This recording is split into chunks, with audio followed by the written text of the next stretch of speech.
우리 하나님의 말씀, 우리 신약성경 로마서 8장 26절 말씀 보시겠습니다.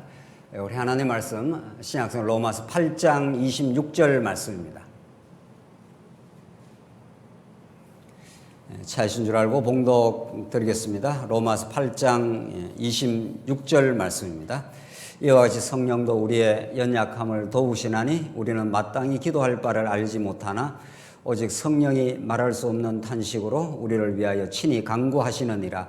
마음을 살피시는 이가 성령의 생각을 아시나니 이는 성령이 하나님의 뜻대로 성도를 위하여 간구하심이니라. 우리가 알거니와 하나님을 사랑하는 자 곧 그 뜻대로 부르심을 입은 자들에게는 모든 것이 합력하여 선을 이루느니라. 28절까지 우선 봉독 드렸습니다. 우리는 지금 역사의 물줄기를 복음의 능력으로 바꾸어 놓는 로마서 말씀을 지금 우리가 확인하고 있습니다. 로마서 1장부터 16장까지 한 구절도 우리는 빼놓을 수가 없고 로마서가 우리에게 가르쳐주는 온전한 복음, 총체적인 복음을 우리가 바르게 깊이 있게 이해하기만 한다면 이 고난의 세상을 살아가면서 하나님이 주시는 참된 복음의 힘을 우리가 얻으며 살아갈 수 있을 것이라고 우리는 믿음하지 않습니다.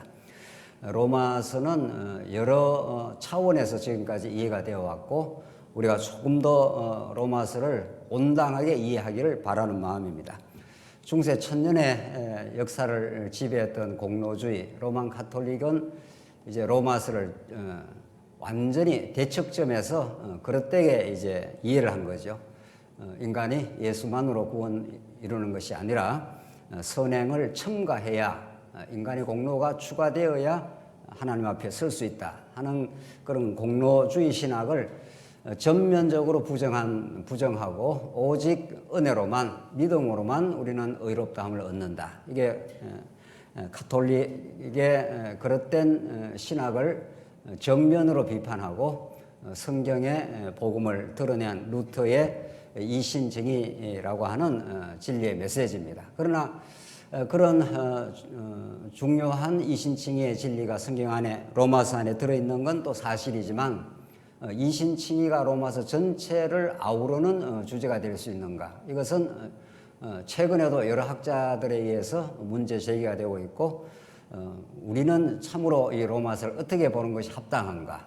로마서를 어떻게 이해해야 우리는 올바른 하나님, 정말 풍요한 우리에게 복음을 가르쳐주는 진정한 여호와 하나님, 우리 아버지를 우리는 알 수 있는가? 이것은 그렇게 간단한 문제가 아닙니다. 우리는 참으로 이 광야 같은 고난의 세상을 살아가고 있고 우리의 힘으로는 결코 승리할 수 없다는 것을 우리가 깨닫고 있고 우리는 진정한 복음의 능력, 하나님이 어떠하신 분인가를 제대로 알 때라야 그런 그에 합당한 믿음이 생겨나고 믿음의 행위를 우리가 만들어 갈 수 있는 그런 것을 우리는 삶 속에서 절실하게 깨닫고 있는데 루터의 이신칭의의 속죄론에 집중된 인간의 구원에 집중된 이해를 넘어서 우리는 전진할 이유가 있습니다. 최근 한 20, 30년 동안 바울 신학계에는 이런 루터의 이해를 넘어서고자 하는 수많은 분투와 노력이 있어 왔고 그것이 이제 로마서는 속죄론의 그 방점이 있는 것이 아니라 구원론의 방점이 있는 것이 아니라 이방인과 유대인 간의 그 관계 설정을 통해서 어떤 사람이 하나님의 백성이 될 수 있는가? 쉽게 말하면 교회론입니다. 이방인과 그 유대인의 그 갈등 상황이 실제 이제 로마서 그 역사 현장에 있었던 거죠. 그래서 바울은 늘 이제 유대인뿐만 아니라 이방인에게도 동일한 복음이 전파되었다. 이런 메시지가 계속 로마서의 전편에 이제 깔려 있는 건 사실입니다. 그러나 로마서가 그것이 로마서 전체를 아우르는 주제가 될 수 없다는 것이 또 분명해 보입니다. 자, 그렇다면 이런 지나온 로마서를 접근해 왔던 로마서를 이해해 왔던 우리 믿음의 선진들 또 지금의 새로운 분투와 시도들 이것을 넘어 우리는 로마서의 총체적 복음에 우리는 이루고자 하고 또 하나님께서 그렇게 우리의 눈을 열어주시길 바라는 거죠. 로마서의 중심 주제는 로마서 우리 서론에서 확인한 대로 구약의 하나님께서 하나님의 복음 이렇게 했죠. 1장 1절에 하나님의 복음인데 그 하나님의 복음은 구약의 선지자들로부터 약속한 아들에 관한 것이라. 그렇게 아주 로마서가 명시적으로 딱 정결 하고 있습니다. 그러니까 이게 참 놀라운 거죠. 이제 본인이 어떤 문제의식을 가지고 로마서를 접근하느냐에 따라서 본인이 좀 중요하게 생각하는 것을 자꾸 이제 읽으려고 하는 거죠. 자, 우리는 가능하면은 로마서 1장부터 16장까지의 그냥 그 흐름을 쫓아가면서 로마서가 진짜 우리에게 가르쳐 주고자 하는 것, 그게 로마서 1장 2절에 나오는 대로 그 복음이란 이렇게 정의를 내리고 있는 거죠. 복음이란 옛적의 선지자들로부터 아들에 관한 것이라. 딱 그렇게 명시적으로 정언을 하고 있습니다. 그래서 로마서는 더도 덜도 아니고 구약의 언약된 아들의 복음. 이게 로마서 전체를 아우르는 주제입니다. 그것하고 성경 전체의 주제하고 잘 어울리기만 한다면 우리는 조금도 모순 없이 로마서가 정언하고자 하는 하나님의 온전한 이해를 해갈 수가 있는 거죠. 성경 전체를 아우르는 것은 언약 성취인데 언약의 내용이 하나님 나라이기 때문에 하나님의 나라에 관한 언약의 복음이 성경 전체를 아우르면서 그 하나님 나라 언약을 이루시는 여호와 하나님 도대체 정말 살아계시는가? 그가 얼마나 능력 많으신가? 그가 한 번 언약하면은 언약 백성들의 끝없는 불순종과 어리석음에도 불구하고 하나님은 얼마나 신실하신 분인가? 그리고 마침내 그들의 반역과 어리석음과 죄악에도 불구하고 무조건적으로 끝까지 언약적 사랑을 베푸시는 분이시다. 이런 거죠. 그게 성경 전체의 주제. 그런 성경 전체의 주제와 로마서의 선지자들로부터 약속된 아들의 복음하고 정확하게 맞아떨어지는 거죠. 왜냐하면 하나님이 그 나라에 관한 언약을 이루시는 분이 누구냐 하면은 하나님의 아들 그리스도니까 그렇습니다. 그러니까 우리는 그리스도 하는 걸 우리가 지금 말씀 운동에서 정리해 왔지 않습니까? 신약은 예수는 그리스도라. 그 주제가 맞는 거죠. 그러나 보충이 될 필요가 있는 거죠. 예수는 그리스도라는 그 명제, 그 진리, 그것이 우리 신약 성경 전체를 다 이루고 감싸고 있는 건데 성경은 그거에 대해서 더 보충이라기보다도 더 설명을 확실하게 하고 있는 거죠. 그게 바로 아들의 복음입니다. 하나님의 아들이라야 그리스도가 될 수 있다. 왕이 될 수 있다. 이런 뜻입니다. 하나님의 아들이 아니면은 누구도 우리 교회를 다스릴 수가 없는 거예요. 아들은 아버지의 대권을 가지고 오는 분이기 때문에 아버지의 권한을 그대로 걸머지고 옵니다. 그러니까 사실 알고 보면 성경이 그렇게 복잡하지 않는 거죠. 아들을 통해서 아버지의 권한과 능력과 모든 걸 보여주겠다. 그래서 예수님이 나를 본 자는 아버지를 봤다. 그러지 않습니까? 그게 바로 그리스도입니다. 그래서 이제 마태복음은 예수는 그리스도, 구약에 약속한 그리스도라는 그 삼직을 증거하지만 마가복음은 하나님의 아들 예수 그리스도의 복음의 시작이라 해서 아들을 전면에 부각을 시키지 않습니까? 그 아들과 그리스도는 동격인 거죠. 예, 동격이고 설명을 똑같은 하나님에 대해서 더 풍요하게 설명을 해가는 거죠. 로마서가 그렇게 시작이 됩니다. 자, 그래서 우리는 하나님의 나라에 관한 언약이 아들을 통해서만 이루어지고 그 아들 예수 그리스도 안에서 우리가 하나님 나라를 맛볼 수 있다 이런 거죠. 그게 로마서의 전체적인 전체를 감싸고 있는 주제입니다. 그 하나님 나라를 이루시는 분이 하나님 여호와시고 우리 신약적에 두드러진 용어는 아버지이신데 그 은혜가 얼마나 크고 깊은지를 알게 하기 위해서 잠시 불의한 가운데 가두었다 이런 뜻입니다. 불의한 데 가두면은 우리가 하나님 나라를 이룰 수 없기 때문에 하나님께서 하나님의 의 되시는 예수를 통해서 불의한 데에서 건져내어서 하나님과 다시 연합을 시켜서 하나님이 하나님 나라를 이루겠다 이런 뜻입니다. 그러니까 로마서는 그 아들의 복음, 하나님 나라의 언약의 복음이 전편에 깔려 있는 거죠. 그걸 우리가 이해를 해야 로마서 지금 부분을 그 아들 중심으로 풀어갈 수 있고 아들이 이루시는 하나님 나라의 그 참된 복음을 우리가 들을 수가 있는 거죠. 자, 그래서 여기까지가 이제 로마서를 우리가 접근하는 틀이고 이것은 굉장한 패러다임의 변화입니다. 속죄의 복음 그리고 이방인과 유대인과의 그 관계 설정으로 봐야 된다고 하는 최근 학자들의 주장 이런 것을 넘어서서 아들의 복음으로 우리는 전진하겠다는 거죠. 자, 오늘 본문 26절이 이제 차지하고 있는 위치는 8장 내용인데 8장이 이제 하나님의 의의 결과를 우리가 설명하고 있지 않습니까? 그러니까 불의한 인간은 하나님과 관계 단절이기 때문에 하나님과 관계가 단절되면은 어떤 시도 어떤 노력으로도 참된 그 풍요한 삶을 누릴 수가 없다는 거죠. 그게 이제 불의한 삶이고 이제 죄악된 삶이라는 거죠. 그래서 하나님께서 언약에 근거해서 언약적 관계를 하나님과 분리된 관계를 회복시키러 오신 분이 예수 그리스도라는 거죠. 이게 이제 의라는 개념인데 그의 나라와 그의 의를 구하라는 것이 그때 정확하게 그런 개념이죠. 언약적 관계, 언약적 연합이 되는 거죠. 분리되기 때문에 하나님과 분리된 아버지와 분리된 탕자는 노력하면 노력할수록 아버지의 풍요한 집의 그 부유함으로부터 멀어져 나가는 거죠. 그 인류의 역사가 다 지금 그런 거죠. 자, 그래서 이제 하나님께서는 그 의를 베풀어서 이제 그 의의 성질도 가르쳐 주시고 의의 여러 실현의 모습도 드러내시고 우리가 지금 8장 내용은 그 의로 오신 예수 그리스도 안에서 얼마나 놀라운 그 결과가 이루어지는가, 열매가 풍요한 열매가 이루어지는가를 우리가 지금 살펴가고 있는데 우리가 이제 이제 회상을 해보면은 예수 그리스도 안에서 결코 정죄함이 없다. 그러니까 정죄함이 없다는 게 중요한 게 아니고 예수 그리스도 안에서 정죄함이 없는 거죠. 예수 그리스도가 우리 성경의 주제, 하나님의 아들이 성경의 주제니까 로마서에. 자, 그래서 우리는 이제 예수 그리스도 안에 있는 생명의 성령의 법이 우리를 죄와 사망의 법에서 온전히 해방을 시켜버렸습니다. 우리는 다시는 이제 죄와 사망의 법 아래 있지 않습니다. 율법 아래 있지 않다 이런 뜻입니다. 율법과는 완전히 우리는 분리되고 예수 남편에게 지체가 되어 연합이 되어버린 거죠. 전에는 율법 아래에 있었기 때문에 율법의 저주를 받는 거죠. 율법의 정죄를 받을 수밖에 없는 그런 상황이죠. 죄가 율법을 통해서 힘을 쓰기 때문에 그런데 율법으로부터 이제 벗어나 버린 겁니다. 쉽게 말해서 형법 몇 조에 의해서 어떤 사람이 그 살인을 하게 됐을 때 교수형을 취하게 되면 형법을 없애버린 겁니다. 형법 자체가 없는 나라로 옮겨진 겁니다. 그러니까 사랑의 가족의 나라에는 형법이 없는 거죠.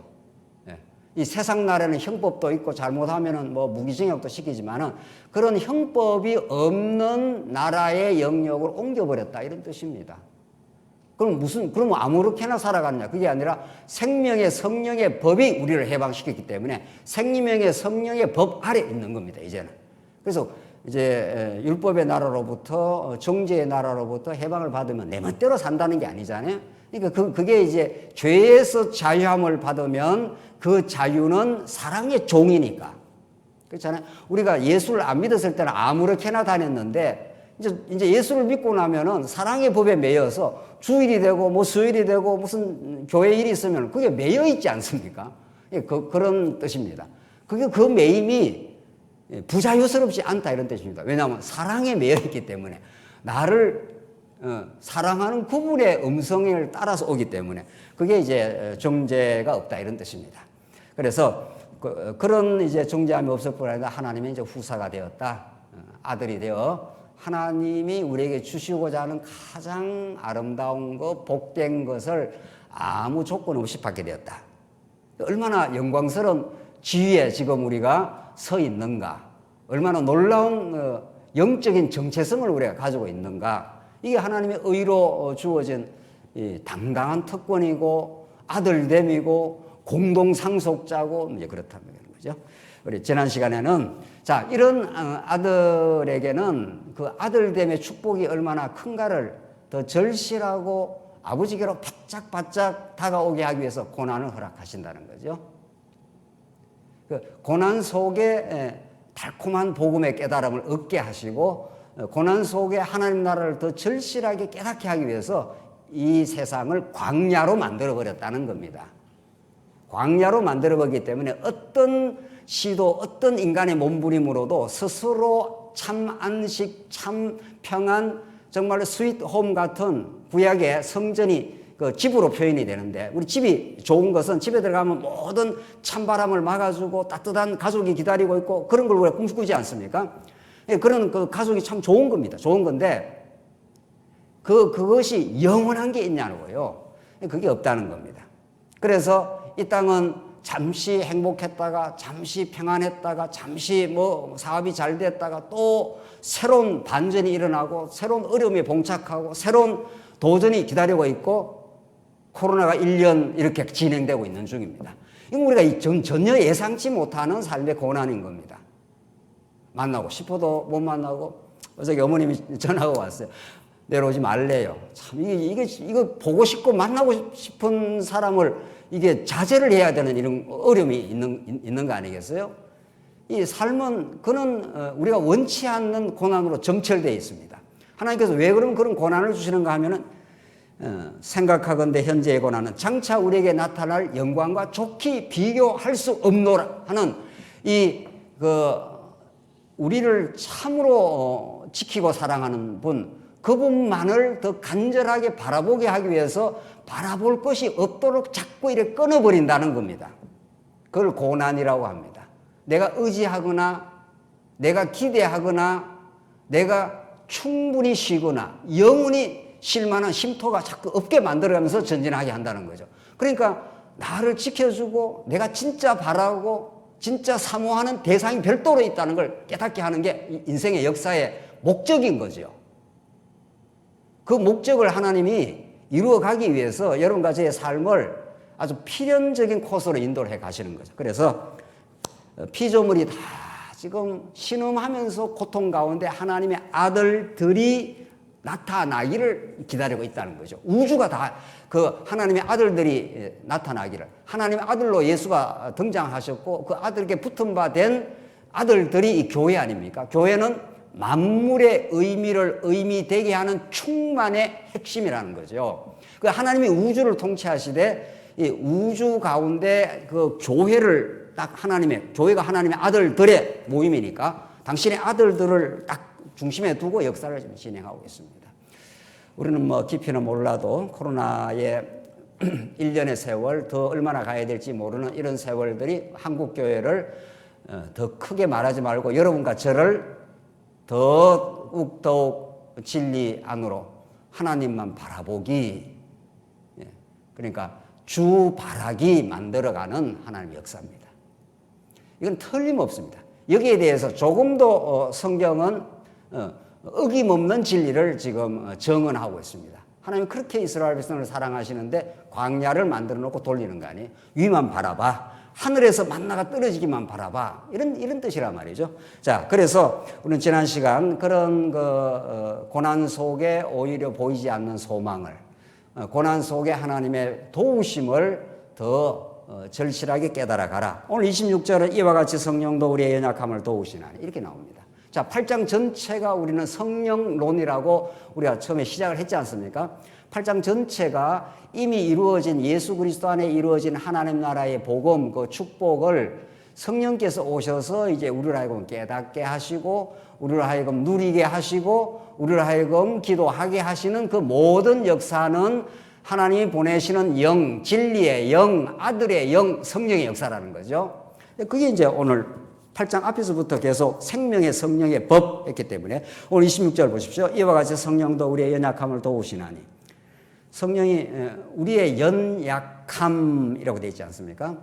그러니까 우리말 표현에는 도운다 이렇게 되는 게, 이 도운다는 말은 우리가 어느 정도 좀 힘을 쓰고 있는데 뒤에 와서 리아까를 좀 밀어준다, 도운다 이런 개념이 아니지 않아요? 성경에 나오는 모든 어휘들은 하나님의 절대 주권을 반영하고 있기 때문에, 전능하심을 반영하고 있기 때문에 우리가 힘을 쓸 수 있는데 좀 부족해서 뒤에 와서 도운다는 개념이 아니라, 여기 연약함도 마찬가지입니다. 헬라어 원어로 연약함이라는 뜻도 있지만 질병이라는 뜻도 있습니다.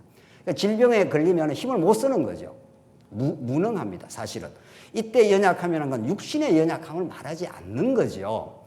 예수 안 믿는 사람들 육신이 얼마나 펄펄 체력이 좋은 사람이 많습니까? 여기서 연약함은 성령이 역사하지 않으면 우리는 하나님을 기쁘시게 할 수 있는 그런 능력이 없다, 이런 뜻이란 말이죠. 진정한 의미의 사랑을 할 수 있는 능력이 우리 안에 없습니다. 어떤 드라마를 봤는데 어떤 그 남자가 여자한테 이렇게 묻더라고요. 당신이 나를 진짜로 사랑하느냐? 그거 정말 진심으로 물으면 굉장히 우리가 당황합니다. 당신이 나를 진심으로 사랑할 수 있느냐? 아내가 물어도 당황합니다. 우리 남편이 물어도 당황하고. 왜냐하면 우리는 우리 자신을 알고 있기 때문에 우리는 사랑이란 미명으로 너무도 우리 자신 중심적으로 사랑할 때가 많습니다. 다른 사람을 위해 준다고 하면서 내 기준을 따라서 사랑을 하기 때문에 상대방이 사랑을 느끼지 않는 수가 너무도 많습니다. 그래서 정말로 우리는 그런 순수한 의미에서 사랑, 내 자신의 이기적인 동기가 없는 사랑, 이걸 우리가 하나님 앞에 물으면은 연약할 수밖에 없습니다. 그래서 성령도 우리의 연약함을 도우시나니 이렇게 되어 있습니다. 그래서 그 로마서 우리 8장 앞에서 그 육신의 생각은 하나님과 원수가 된다고 했지 않았어요? 우리가 이미 육신으로 태어나고 그 후에 성령께서 찾아오셔서 예수를 믿은 거 아니겠어요? 그래서 육신의 소욕이 아주 견고하게 도사리고 있습니다. 그래서 죽을 때까지 육신의 소욕 자체가 없어지는 건 아닙니다. 그러나 하나님께서 자꾸 연단을 하시고 말씀을 깨닫게 해서 말씀에 이끌리게 하면은 말씀이 육신의 소욕을 처복종시키는 능력이 생기는 거죠. 그러면 우리는 믿음으로 승리를 하는 거죠. 이삭이 나기 전에 이스마엘이 먼저 나지 않습니까? 그 이스마엘이 힘이 센 겁니다. 이삭이 못 이겨냅니다. 이스마엘을. 육신의 소욕은 이미 태어날 때 이미 그 길로 길들여져 있고, 그래서 영적으로 우리가 성령이 역사하지 않으면 우리 연약할 수밖에 없는 거죠. 그래서 성령도 우리의 연약함을 도우시나니 우리는 마땅히 기도할 바를 알지 못하나 오직 성령이 말할 수 없는 탄식으로 우리를 위하여 친히 간구하시느니라. 성령이 찾아오셔야 이 강고한 우리의 육신의 소욕, 내 뜻을 이 땅에 실현하고자 하는, 심지어 예수님도 그러지 않습니까? 이 쓴 자를 내게서 지나가게 하시옵소서. 예수님이 육체의 몸을 입었기 때문에 이제 곧 닥치게 될 십자가의 그 고난이 지나가길 바랬습니다. 예수님이 육신의 그 소욕을 그대로 말한 거죠. 그게 우리의 존재 방식입니다. 우리는 다 우리 삶에 문제가 없기를 바라고, 우리 자녀들이 아무 문제 없이 잘 자라기를 바라고, 사업을 한 사람은 사업이 날로 번창하기를 바라고, 이걸 어떻게 우리가 속이겠냐고요. 이게 이미 태어나서부터 본능적으로 이거는 숨길 수 없는 방식으로 이게 드러나 있습니다. 그러니까 성령이 오셔야 그것을 하나님께서 복종시키면서 이제 성령의 소욕으로 하나님의 뜻을 구하고, 하나님의 뜻이라면은 오늘 우리의 삶을 수용할 수 있습니다. 이런 거죠. 내 삶에 어떤 처지, 어떤 어려움이 생겨도 이것이 하나님의 정한 뜻이라고 믿겠습니다. 이것은 우리의 그 본능적인 사고방식, 본능적인 훈련으로 되는 게 아닙니다. 그러니까 오늘 본문이 말하는 대로 어제 성령이 말할 수 없는 탄식으로 우리 안에 신음하고 탄식하는 우리 속에 찾아오셔가지고 우리와 동행해 주시고 하늘의 뜻을 가르쳐 주는 거죠. 이때 하나님의 뜻을 가르쳐 준다는 건 하나님의 나라가 있어, 이런 거죠. 하나님 너와 동행해. 어떤 광야에 있어 너를 보호하고야 마라. 이런 복음의 메시지가 우리한테 다가와야 오늘을 우리가 이렇게 받아 수용을 할 수가 있는 거죠. 이것도 하나님의 뜻이지, 이렇게 할 수 있다는 거예요. 안 그러면 우리는 우리의 욕망을 숨길 수가 없습니다. 사람이 가지고 있는 이 원초적인 욕망 말이죠. 식욕, 성욕, 물욕, 명예욕 못 속입니다. 속일 수가 없습니다. 그래서 성령이 말할 수 없는 탄식으로 우리를 위하여 친히 간구하시니라 하면서 우리에게 동행해 주시겠다. 우리에게 새로운 길을 열어주시겠다. 이게 우리 앞에서, 바로 앞에서 이제 보이는 것으로 소망하지 않지 않느냐. 바울이 말하면서 우리는 보이지 않는 것을 소망한다. 우리는 눈이 두 개 달린 겁니다. 이제는 하늘이 준 눈이 있는 겁니다. 이게 성령이 현실을 꿰뚫어 보는 눈, 현실 너머에 살아 역사하시는 하나님의 주권, 그것을 통해서 마침내 합력하여 선을 이루고야 마시는 하나님의 뜻, 이런 게 있는 겁니다. 우리는 눈이 하나가 달린 사람들이 아닌 거죠. 이 영적인 눈, 이 보이는 세상을 넘어서 영원을 경륜하시는 하나님의 살아계심, 이게 어떻게 그 인간의 본능으로 우리의 그 생각의 판단으로 될 수가 있겠느냐는 거예요. 위로부터 주는 선물입니다. 이걸 중생이라고 그러잖아요. 너희가 거듭나지 않으면 하나님 나라를 볼 수도 갈 수도 느낄 수도 감지할 수 없는 세계, 그게 영적인 세계라는 겁니다. 그러니까 여러분과 저에게는 자꾸 이 말씀이 들린다는 거, 이게 보통 놀라운 역사가 아닙니다. 27절, 마음을 살피시는 이가 성령의 생각을 아시나니 이는 성령이 하나님의 뜻대로 성도를 위하여 강구하시느니라. 금방 우리 권사님이 나와서 기도를 하셨지 않습니까? 그 기도를 사람이 하는 게 아닙니다, 사실은. 진짜 우리가 하나님의 뜻 따라 기도를 할 때는 하나님의 뜻대로 성도를 위하여 성령이 우리 안에서 하나님의 뜻을 가지고 예수님이 내 뜻대로 마옵시고 아버지의 뜻대로 하시옵소서 이렇게 할 때는 이미 예수님이 그걸 이제 이겨낸 겁니다.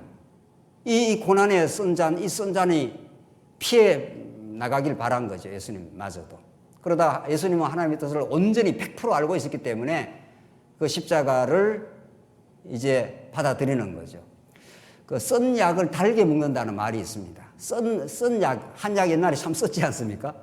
그 굉장히 쓴 약인데, 그러니까 어린아이들은 쓴 약을 못 먹습니다. 입에 딱 들어가면 쓰기 때문에 그대로 토해내지 않습니까? 그러니까 어른은 쓴 약을 달게 먹습니다. 그 쓴 약인데 어떻게 다냐는 거죠. 그 쓰고 달고가 이중적으로 같이 들어 있습니다. 우리 삶 속에 모든 게 다 사실은 고난입니다. 그 고난 속에 하나님의 동행하심, 하나님이 우리를 우리 되게 하심, 우리의 사랑을 확증하심, 그런 복음의 영적인 깨달음이 그 고난 속에 들었기 때문에 고난이지만 그걸 달게 받는 거죠. 우리 지난 시간에 말씀으로 말하면 카이로스의 진리가 크로노스 속에 들어오는 거죠. 크로노스는 아무 의미 없는 시간들이에요. 오늘 하루도 그냥 아무 의미 없이 지나갑니다. 뭐 돈 벌이라고 왔다 갔다 하고 뭐 세월 내올 그 속에 하나님의 때, 하나님의 복음이 우리 안에 카이로스로 하나님의 때가 참해 이렇게 진리 안에 들어오면 세상을 보는 눈이 달라지는 거죠. 하하, 내가 한 모든 일들 속에 하나님의 살아계심과 은혜가 담겨 있구나 이렇게 깨닫는 거죠. 그냥 달리기 하루하루 이틀 가는 게 아니라 그 의미의 시간들이 내게 찾아왔고 하나님의 뜻으로 받아들이게 됩니다. 그래서 성령은 정말 우리에게 닫혔던 하늘문, 우리가 깨달을 수 없던 그 하늘에 속한 신령한 복 이런 뜻입니다. 그게 하나님의 동행하심이고 우리를 사랑하심입니다. 그래서 28절 결론으로 가는데 오늘 중간 결론으로 가는데 자 이제 지금까지 모든 그 의의 그 결과들이 있었습니다. 우리가 이제 예수 안에서 결코 정죄함이 없고 공동 상속자가 되고 하나님 고난을 주시되 내세의 소망을 주시고 이렇게 하는 성령께서 그 모든 것들을 이제 우리에게 의의 열매로 결과로 주시는데 28절이 오늘 중간 결론입니다. 우리가 알거니와 하나님을 사랑하는 자 곧 그 뜻대로 부르심을 입은 자들에게는 참 이게 얼마나 참 이게 아름다운 이게 진술입니까? 하나님을 사랑하는 자. 이게 우리의 영원한 정체성입니다, 세상에. 하나님을, 보이지도 않는 하나님을 사랑하게 된 자, 이런 뜻입니다. 궁극적으로는 하나님이 언약하셔서 그 하나님 나라의 복을 우리에게 아들을 통해서 십자가에 못 박아서 그 사랑을 확증을 했고, 그게 이제 로마서 지금까지 정언한 그 아들의 복음입니다. 아들은 왕이시지만 그가 십자가의 대속의 죽음으로 우리에게 사랑을 확정하신 분이란 말이죠. 그 사랑을 우리가 확정을 받으면 우리가 하나님을 사랑하게 됩니다. 이게 우리 인생의 전부 다입니다. 사랑하는 성도님들, 우리 삶의 참된 의미가 뭐냐고요. 우리가 왜 살고 왜 수고하고 왜 자식 키우고 왜 뭐 모든 교회 생활하고 이렇게 병들고 마침내 늙고 죽고 합니까? 이 모든 일들의 이 다양한 일들을 하나로 묶으면 하나님이 어떠신 분인가를 알게 하고 오늘 하나님을 사랑하는 자로 만들기 위함입니다. 다른 게 하나도 없습니다. 어떤 것도 다른 목적이 될 수가 없습니다. 그래서 오늘 이 본문이 로마서 전체를 이렇게 끌어오면서 왜 하나님께서 하나님의 나라에 관한 복을 주셨는데 아들을 통해 주실 건데 불의한 가운데 왜 가두냐는 거예요. 왜 이 세상에 죄가 왜 이렇게 준동하고 또 여러분과 제가 죄 때문에 많이 괴로워도 하고 오호라 이 사망의 몸에서 누가 나를 건져내라 이런 탄식이 우리가 있습니다. 오늘도 전사님하고 이렇게 식사하면서 이런저런 이야기를 나누었는데 우리가 멀쩡하지 않습니다. 멀쩡하게 보여도 이 죄의 몸부림이 있고 아직도 남은 죄의 습관들이 있고 그 죄의 뿌리가 우리가 한 번씩 건드리면은 우리 멀쩡하지 않습니다. 그래서 얼마나 연약함이 노출이 되고 갈등과 고민이 생겨나는 것이 우리의 삶의 현 주소입니다. 그러나 그 모든 것들을 하나님이 아시고 섭리를 하십니다. 왜? 그 모든 것들, 그 불의의 과정들을 거쳐서 마침내 하나님의 의를 바라고 그 의 안에서 하나님 나라가 어떤가를 경험하라고 하는 겁니다. 어둠이 없이 빛을 모릅니다. 어둠은 빛은 그 한 짝입니다. 그래서 저녁이 되며 창세기에 아침이 되니 첫째 날이니라 이렇게 됩니다. 하나님 뭐 아침을 주지 왜 저녁이 되며 아침이 됩니까? 저녁 어두운 밤이 지나면 우리는 어둠의 삶을 포괄적으로 말하면 이 세상이 어둠입니다. 그리고 마침내 새하늘과 새 땅 빛의 나라가 오고야 맙니다. 작게 말하면 어둠과 빛이 늘 번갈아 왔다 갔다 합니다. 공고와 형통이 왔다 갔다 하는 겁니다. 그래서 점점 우리가 그리스도의 말씀을 깨닫고 하나님의 은혜를 깨닫고 하나님의 사랑을 점점 깨달으면 이제 쓴 약을 달게 이제 받아들이는 이제 믿음의 실력이 생겨나겠죠. 전에는 쓰다 하면 탁 뱉어버리잖아요. 이런 거 안 먹어 이런 거죠. 왜 내게 이렇게 쓴 약을 줘? 그래서 애들은 그냥 뱉어버려요. 그 엄마가 막 입 열어서 막 집어넣지 않습니까? 그거 먹어야 낫으니까 말이죠. 점점 우리가 믿음이 자라고 하나님의 은혜를 깨닫고 합력하여 선을 이루시는 하나님 이걸 깨닫기 시작하면은 쓴 약을 쓴 일들이 자꾸 생겨나는데 쓴맛 단맛을 다 본다는 거 아닙니까? 그럼 그 속에 오늘 본문의 말씀처럼 하나님을 사랑하는 자 그 뜻대로 부르심을 입은 자들에게는 정말 하나님의 뜻이 우리를 이 자리까지 있게 한 겁니다. 하나님의 뜻 가운데 우리가 부름을 받았고 교회로 인도하고 예수를 믿고 우리가 교회를 섬기고 이렇게 진리를 깨달아가고 지금도 새하늘과 새 땅을 소망하는 그런 부르심을 받은 자들입니다. 세상에. 이런 축복이 어디 있냐고요? 이런 말들이 정말 너무 아름다운 그 진술들입니다. 우리가 그냥 터벅터벅 이렇게 교회에 나오지 않았습니다. 하나님 부르심이 있었고 인도하심이 있어서 오늘 이 자리에 정말 와 있습니다. 그래서 이 말씀이 들리는 겁니다. 그런 자들에게는 모든 것이 합력하여 선을 이룬다고. 우리가 요셉의 생애를 너무도 잘 알지 않습니까? 요셉의 그 젊은 날은 상처투성입니다. 애매함, 억울함, 인간이 겪을 수 있는 그 억울함, 고난은 다 겪은 거 아니에요? 마침내 하나님께서는 요셉을 감옥에서 건져내시고 총리가 되게 하시고 이제 그를 인생을 짓밟았던 형들이 눈앞에 나타났습니다. 요셉은 그 고난과 억울함의 세월들, 그 속에 담겨 있었던 그 마음의 상처들, 사람 상처 잘 해소 안 된다고 합니다. 그러나 그 심리적인 어떤 치유로도 어떤 힐링으로도 치유되지 않는 그 마음 깊은 상처들까지도 하나님은 아시고 그걸 다루시고 깊이 아시고 우리의 마음을 이렇게 치유해 가십니다. 괜찮아. 이 모든 것들이 십자가 앞으로 그 부활의 주님을 만나 하나님 나라가 어떻고 그 나라를 어떠하신 분을 허락하신 하나님이 어떤 분인가를 가르쳐 주려고 내가 그랬어. 이런 거죠. 그걸 요셉이 깨달았지 않습니까? 창세기 45장 제가 읽지요. 요셉이 고백하는 걸 45장 7절입니다. 하나님이 큰 구원으로 당신들의 생명을 보존하고 당신들의 후손을 세상에 두시려고 나를 당신들보다 먼저 보내셨나니 그런즉 나를 이리로 보낸 이는 당신들이 아니요 하나님이시라. 이런 세상에 놀라운 해석이 어디 있습니까? 직접적으로 현실적으로 요셉을 지금 구덩이에 집어넣어가지고 그 어린 요셉을 죽으라는 거 아니에요. 죽으라고 이방 땅으로 그냥 보내버린 거 아니에요.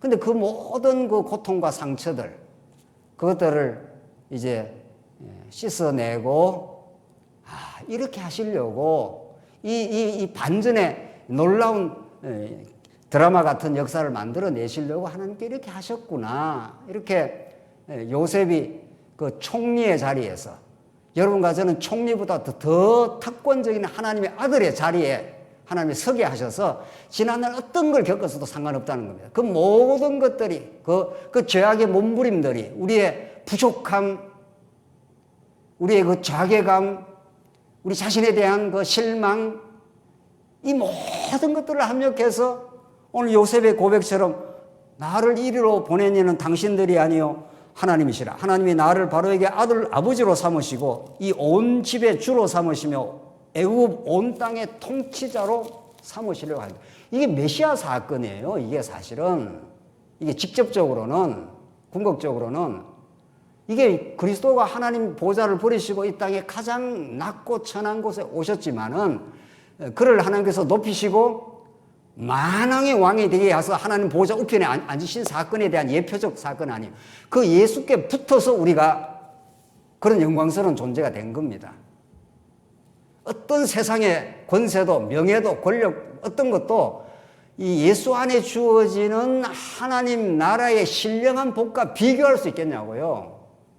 그래서 예수 믿으면 모든 게 해결된 사람들입니다. 사실은 예수를 우리가 진짜로 깨달았다면은 어떤 것도 합력하여 하나님의 선을 만들어가는 도구요, 재료요, 모든 과정이요, 그렇다는 겁니다. 성경은. 하나님이 그 목적을 실패하겠냐고요. 우리 아버지도 자기 아들한테 어떤 경우에도 뭔가를 해주려고, 선한 것을 해주려고 하는 게 세상의 아버지인데, 하나님 아버지가 당신의 정한, 선택한 그 아들을 위해서 무엇을 안 하겠냐는 겁니다. 우리 역사는 그렇게 진행이 되어 왔습니다. 그걸 이제 믿음으로 받아들이는 겁니다. 내가 받아들이는 것도 아닙니다. 이제 말씀을 깨달으면 그게 사실로 믿어지고 하나님이 그렇게 하셨다고 믿는 겁니다. 사랑하는 성도님들, 정말 우리는 이 땅에 왜 던져져 있고 어디로 지금 가고 있고 왜 우리는 많은 어려움들을 겪어왔고 지금 이 복된 자리에 서 있고 어디로 갈 거냐, 이 질문에 대한 답을 어떤 철인도 해주지 못합니다. 오늘 로마서는 참으로 의의 결과가 얼마나 풍요한 길인지, 하나님이 얼마나 놀라우신 분인지, 그분 안에 우리가 아들됨이라고 하는 공동상속자됨이라고 하는 이 특권을, 이 부요함을, 예수 믿는 게 초라한 것도 아니요, 예수 믿는 것이 그렇게 액세서리도 아닙니다. 예수 믿음은 혁명이고 복음 안에 놀라운 축제입니다. 세상의 어떤 잔치로도 비교할 수 없는 신령한 세계 속에 여러분과 제가 들어와 있습니다. 이게 로마서가 가르치는 복음입니다. 결론을 짓지요. 29절, 하나님이 미리 아신 자들을 또한 그 아들의 형상을 본받게 하기 위하여 미리 정하셨으니 이는 그로 많은 형제들 중에 맏아들 장자가 되려 함이라. 구약에서부터 하나님께서는 이스라엘 백성을 내 아들이라 해서 여호와 하나님이 아버지됨을 가르쳐줬는데, 하나님 미리 아신 자, 미리 정한 그 자가 하나님의 아들이 되게 그렇게 하셨다. 30절, 또 미리 정하신 그들을 또한 부르시고 부르신 그들을 또한 의롭다 하시고 의롭다 하신 그들을 또한 영화롭게 하신 것이라. 요 한마디 속에 역사 전체가 다 들어있습니다.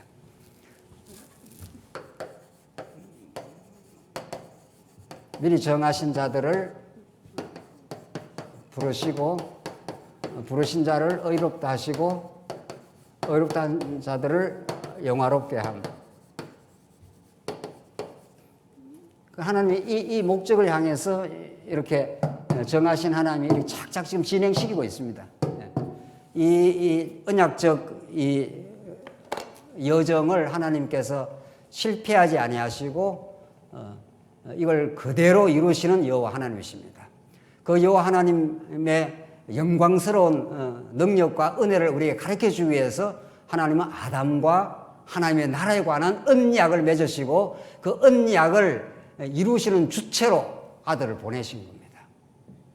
그 언약이 얼마나 놀라운 은혜인가를 깨닫게 하기 위해서 이 불의한 세상 가운데 우리를 두시고 우리를 인도해 가시는 겁니다. 그래서 우리가 우리의 서두에 이제 로마서를 이신칭의의 복음으로 루터가 이신칭의 믿음으로 의롭다, 믿음으로 우리가 구원을 받는다 하는 건 뭐 참 소중한 거죠. 그러나 오늘 이 하나님의 전체적인 역사 경륜 속에 이제 요 부분에 해당하는 거죠. 요 부분. 그렇잖아요. 요 부분이 하나님이 일하시는, 하나님이 정해서 부르셔서 하나님께서 의롭다 하신 이제 요 부분이 이제 루터가 강조했던 부분인 거죠. 그러나 우리는 저 부분이 중요하긴 합니다만 우리는 이미 하나님의 만세전 하나님의 작정과 예정하심, 우리가 이제 작정과 예정이라는 것도 이제 잘 좀 정리를 할 필요가 있습니다. 제가 논문 발표를 하면서 노회 목사님들하고 많은 그 이야기를 나누게 됐는데, 이전 우리가 그동안 공부해 왔던 것이 골격은 참 잘 돼 있는 겁니다. 사실은 골격은 잘 돼 있어도 그것을 다 풍요하게 만들어가고 더 살을 찌우고 더 깊이 깨달아갈 그 이유가 있습니다. 그 중에 하나가 또 예정론에 대한 온당한 이해입니다. 예정론은 너무도 성경이 정언하는, 미리 정하심, 이게 이제 한자말로 말하면 그 예정입니다. 이 예정을 자칫 잘못 이해를 하게 되면은 결정론과 아주 유사하게, 숙명론과 아주 유사하게 이해하는 수가 많습니다. 다 정해져 있어, 이런 거죠. 다 정해져 있으니까 내가 할 일도 없어, 내가 애쓸 것도 없고 뭐 되는 대로 돼, 이런 거죠. 그게 복음이 아닙니다. 예정론은 그런 말을 하고 있는 게 아닙니다. 예정론은 만세전에 하나님께서 예수 그리스도 안에서 우리를 예정하사 은혜의 영광을 찬미하게 하려고 했어요. 예수 그리스도 안에서 예정을 한 겁니다.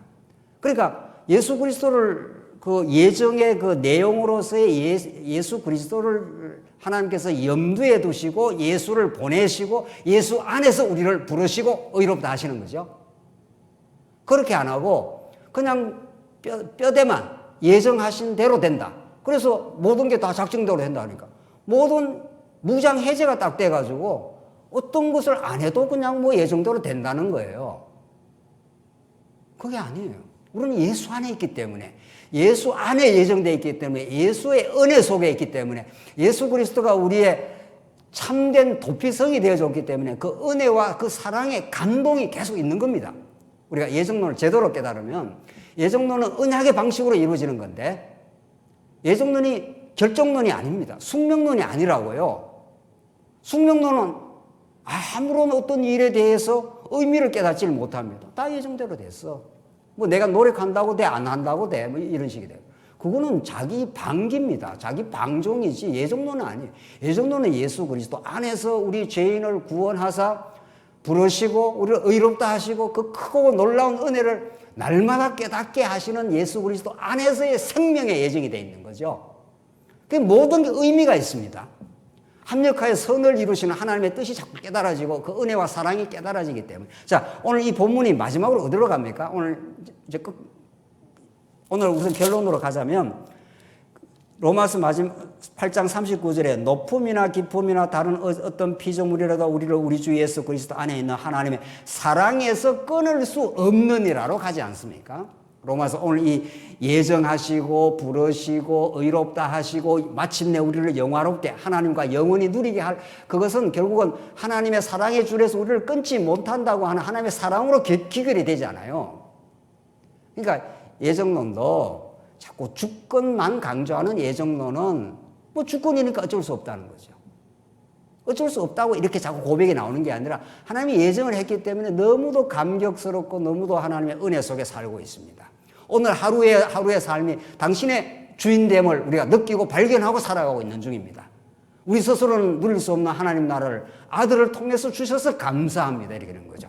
교회 생활이 하나님 나라를 볼 수 있는 생생한 맛보기입니다. 이게 맛보기를 본 사람이 아니라 천국을 소망을 하게 되어 있습니다. 하나님 교회 생활에서 기쁨을 못 누리는 사람은 하나님 나라 소망도 잘 안 되는 겁니다. 고난도 하나님 나라를 소망하게 하는 거지만은 하나님 나라를 실제화해서 교회 생활에서 우리 지체들과 사랑하고 소망을 가지고 복음의 누림이 있고 교회 봉사의 기쁨을 누리는 사람이라야 진짜 더 천국을 소망하게 됩니다. 저 천국에 가야지 이렇게 되는 거죠. 이 고난의 세계를 우리가 이겨낼 수가 있지 이렇게 되는 거죠. 자, 그래서 예정론은 뼈다구만 강조하는 결정론적으로 결과적으로 모든 게 정해져 있다. 그걸 강조하는 게 예정론이 아니라 그래 되면 숙명론화 되는 거죠. 아무것도 할 일이 없는 거죠. 그리고 자기가 잘못해놓고 과정에서 자기가 잘못했단 말이죠. 잘못해서 그걸 고백이 없는 거예요. 다 정해서 됐으니까. 정해서 안 된 건 없어요. 정해서 안 된 게 없는데 그 과정에서 하나님께서 실수한 가운데 두셔서 다윗으로 하여금 고백하게 하시고 회개케도 하시고 눈물도 흘리게 하시고 또 용서도 받게 하고 그게 다 장차 오실 예수 안에서 이루어질 일들입니다. 그렇잖아요. 예수가 우리의 대속의 죽음이 되시고 예수가 3일 만에 부활이 되시고 우리의 생명이 되시고 예수가 우리의 하나님 나라가 되시고 예수 때문에 그 앞에서 우리가 고백하고 감사하고 그 예정은 그렇게 우리를 살려내는 복음이지 그렇게 결과적으로 그렇게 말하는 게 아닙니다. 그러니 기도도 안 나오는 거 아니겠어요? 그렇게 하면은 뭐 기도 하나 많아. 기도를 왜 하냐고. 기도 다 정한 대로 되는데. 그거 아니에요. 그런 게 아니에요. 여기서 말하는 예정론은 우리를 부르심, 인격적으로 딱 부릅니다, 우리를. 아브라함과 하나님이 얼마나 밀당을 하는지 모릅니다. 밀었다 땡겼다 밀었다 땡겼다 계속 하나님께서 가르쳐 주시고 또 뭐 불순종하고 하면서 하나님의 아브라함과 너무도 연합하기를 바라시고 마침내 연합하도록 만드십니다. 그 하나님의 인격적 관계가 있는 겁니다. 생명적 관계가 있는 게 그게 예정론입니다. 그게 오늘 로마서가 말하는 불의한 가운데 가두셨지만은 하나님의 예수를 통해서 하나님과 연합하겠다, 결혼하겠다 이런 뜻입니다. 그러니까 구약의 전부 천국은 하나님 나라는 결혼의 비유가 나오지 않습니까? 아담과 하와가 너는 내 뼈 중에 뼈요 살 중에 살이라. 그래서 너무도 행복하다 이런 뜻입니다. 한 몸을 이루는 거니까. 세상에 그 생명 관계가 자꾸 탈락이 되고 기계적 무슨 예정론처럼 말이죠. 요즘은 그런 게 조금 없어지지 모르는데 얼마 전만 해도 말이죠. 다 작정됐는데 뭐 이런 거죠. 작정은 그런 데 쓰는 말이 아닙니다.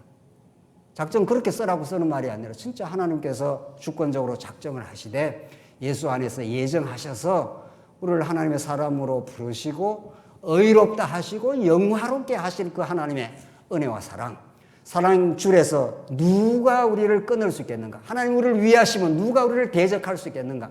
이 그리스도 안에 승리를 노래하게 하는 것이 진짜 예정론이라는 거죠. 오늘 로마서가 그런 하나님 나라 복음을 여러분과 저에게 전해주고 있습니다. 이 복음 안에 이 고단한 광야길에서도 하나님의 은혜 속에 참된 평안과 승리가 있길 바랍니다. 기도하십시다. 자비하신 하나님 아버지 은혜를 감사합니다. 하나님 우리를 고난의 광야를 주셨습니다. 하오나 그래서 더욱 언약적인 동행을 해주시는 그리스도를 우리가 소망하고 바라고 살아가고 있습니다. 하나님께서 합력하여 우리의 인생의 길을 인도해 오시고 마침내 선을 이루고야 마실 그 하나님의 손길을 의지하여 날마다 주님을 바라보는 참된 복음적 삶이 되게 하시옵소서. 예수님 이름으로 기도하옵나이다. 아멘.